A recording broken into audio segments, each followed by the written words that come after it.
what happened to you? Why did you get such a massive nose, such huge lips? If they were ugly in some kind of way and now they're somewhat attractive or very attractive, whatever, they will tell you pretty privilege is real. I'm just saying talent on its own in a lot of cases in those showbiz industries just wouldn't be enough. Rubber lips was the main jibe that I had directed at me for most of my life, and that started on day one of school, and I got it every single day.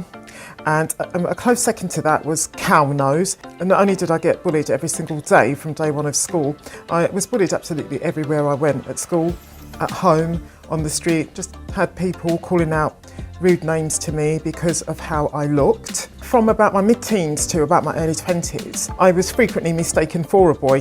I had very few friends. People were literally put off me just because of how I looked. They didn't want to come near me, and if I came near them, they'd go away. And that is no exaggeration and no lie. I lacked social skills, I lacked confidence, I had major battles with imposter syndrome. Job interviews and other important hurdles that I've tried to overcome to get to where I want, I've screwed up, I've sabotaged because I thought that that was my destiny. All through my life, people have told me that I'm worthless and they haven't wanted to love me, haven't even wanted to like me. I'm not meant to be happy, which I didn't realise until, I would say, late 30s, early 40s. There are so many opportunities that I've missed because I didn't feel I deserved them. And I felt like that because of all the bullying and psychological abuse that I'd had all through my life.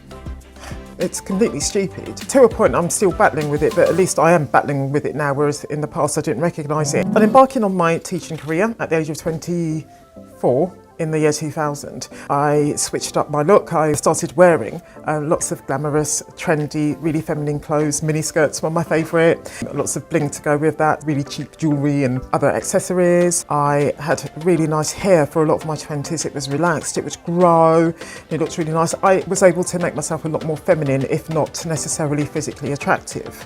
I had had very few relationships up to that point of my life, whereas the friends that I was finally able to make, I can go and sit with people and sort of know that people aren't going to shrink from me thinking, what the f is that?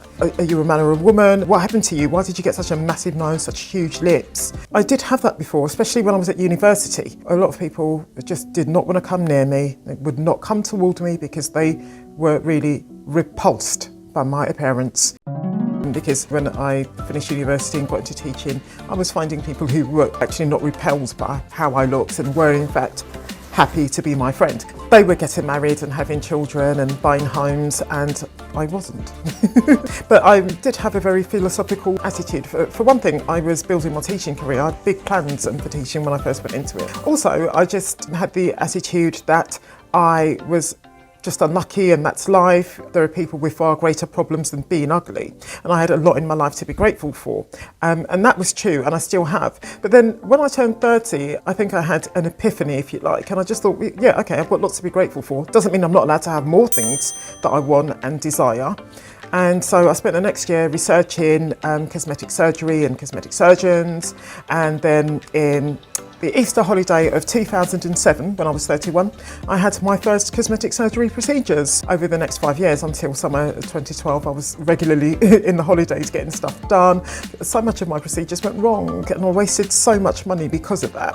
Anyway, that is the backstory to my cosmetic surgery journey. I've seen lots of YouTube videos on the subject of pretty privilege. Pretty privilege being the belief that people who look physically attractive are treated a lot better than those who aren't considered attractive. In my opinion, people should be treated according to the content of their character. But my fantasy world is just that, a fantasy. And they're treated a lot better in just about every single scenario you can think of. Now, one school of thought says, yeah, that's true. Good-looking people do get treated better in life, and another school of thought say, no, that's not true. It's just what people might think.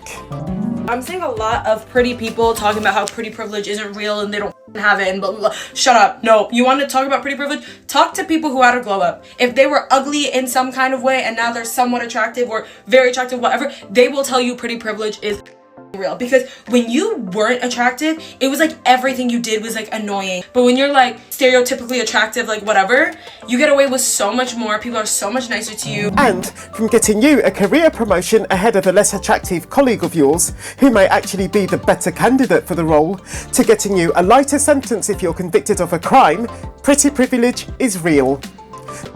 Society rewards beauty, otherwise so many Hollywood stars wouldn't be where they are now. Rock stars, supermodels, look how much they earn, that sort of thing, and a lot of that, well, with modelling, obviously it's down to their looks, but the same with pop stars, same with lots of actors and actresses. You know, they are where they are because of their looks, in my opinion. I'm not saying that those people don't have talent, but I'm just saying talent on its own, in a lot of cases in those showbiz industries, just wouldn't be enough. Some of the people have created their look surgically, and I say rock on them.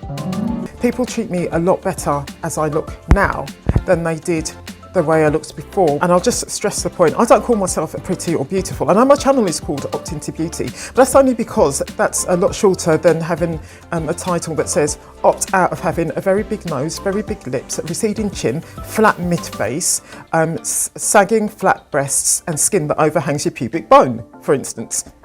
Without my wig in particular, as well as without my makeup, I don't look nearly as nice as I might look now. But the fact is, the way I looked before, all the makeup in the world, all the beautiful wigs and weaves in the world would not have made anyone treat me nicer.